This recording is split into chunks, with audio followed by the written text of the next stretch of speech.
নমস্কার, সবাইকে স্বাগত।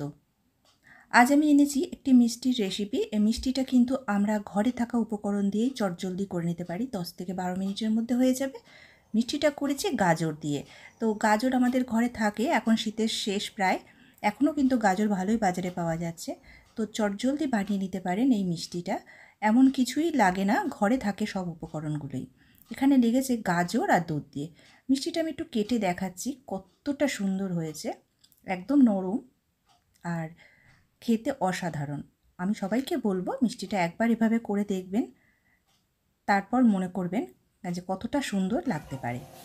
আমি এখানে গাজর নিয়েছি, আমি বড় গাজর দুটো দেখিয়ে দিলাম, আর এখানে ছোট ছোট করে গাজরগুলো কেটে নিয়েছি। ভালো করে ধুয়ে গাজরটাকে আমি মিক্সিতে পেস্ট করে নেব। আমি মিক্সির বাটিতে নিয়েছি, যেহেতু মিক্সির বাটিতে একবারে হবে না তাই আমি দুবারে পেস্ট করলাম। দেখতেই পাচ্ছেন এখানে আমি 6টা মতন গাজর নিয়েছি। মাপটা আমি বলতে পারছি না কতটা, অনেকটা গাজর ছিল তো তাই মাপটা আন্দাজ করে বলা যাচ্ছে না। কড়া বসিয়ে তাতে আমি ঘি দিলাম, অবশ্যই এটা ঘি দিয়ে ভাজতে হবে, ঘিয়ের পরিমাণটা একটু বেশিই দিতে হবে। গাজরে একটা কাঁচা গন্ধ থাকে, সেটা কিন্তু ঘিতে মরে যাবে। এবার দিয়ে দিলাম 2টি এলাচ, এলাচ দিয়ে তার মধ্যে ঘিটা দিয়ে দিলাম। তারপর গাজরটা দিয়ে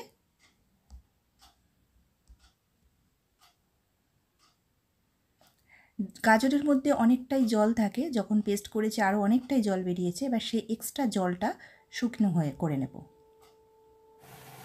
জলটা শুকনো করে নেওয়ার পর দিয়ে দিচ্ছি চিনি। চিনির পরিমাণটা একটু বেশি দিতে হবে, 2 কাপ চিনি দিলাম এখানে, কারণ মিষ্টি যেহেতু করেছি, মিষ্টিটা তো মিষ্টি হতে হবে, তাই চিনির ভাগটা বেশি দিলাম।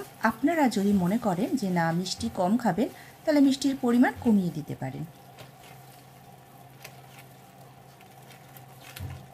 এবার চিনি আর গাজরটা একসঙ্গে ভালো করে মিশিয়ে নেওয়ার পর দিয়ে দেবো 2 কাপ আমুল দুধ বা গুঁড়ো দুধ। যে মিল্ক পাউডারগুলো হয় সেই দুধ তো আমাদের ঘরে থাকেই চা করার জন্য, তা সেই দুধটা দিয়ে দিলাম। লিকুইড দুধ দিলে কিন্তু হবে না, অনেক পাতলা হয়ে যাবে আর হবেই না, গুঁড়ো দুধই দিতে হবে।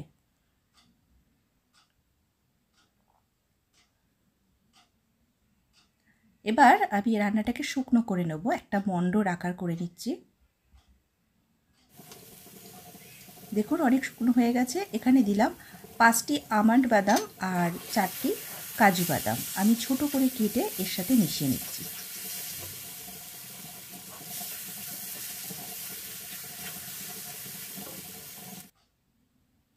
দিয়ে দিলাম হাফ চা চামচ এলাচের গুঁড়ো।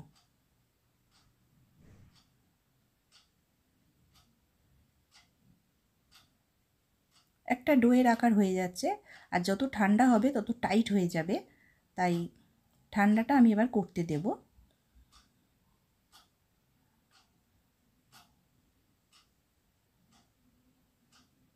আমি এবার একটা থালায় ঢেলে নিচ্ছি, এবার আমি ঠান্ডা করে নেব।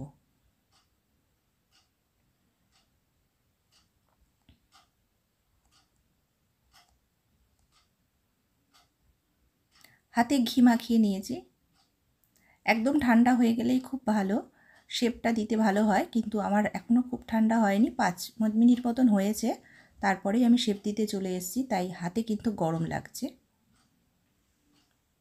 আমি এখানে ল্যাংচার আকার করে নিয়েছি, আপনারা যে কোনো রকম শেপ দিতে পারেন।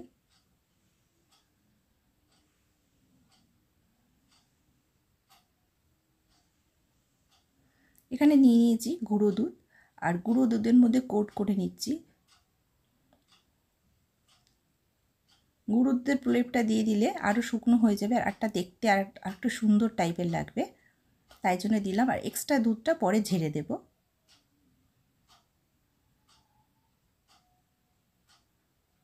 আমি প্রথমে গরম বলে লম্বা লম্বা করে নিচ্ছি, তারপরে দুধটা দিয়ে শেপটা দিয়ে নেবো, তাহলে সুবিধা হয়, নয়তো কিন্তু একটু ঠান্ডা হলে শক্ত হয়ে যাবে, খুব গরম তো তাই একটু নরম আছে।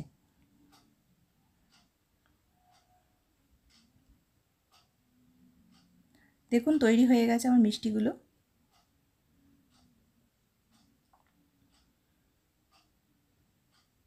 আমি একটা মিষ্টি দেখাচ্ছি তুলে।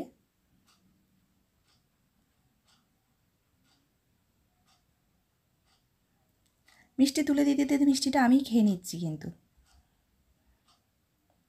একদম ভেজিটেবল চপের মতন লাগছে, কিন্তু আমি এটা ল্যাংচার আকার করেছি। করার পরে দেখতে পাচ্ছি হ্যাঁ চপের মতো মনে হচ্ছে, তাতে কোনো সমস্যা নেই, কিন্তু খেতে কিন্তু মিষ্টিই হয়েছে।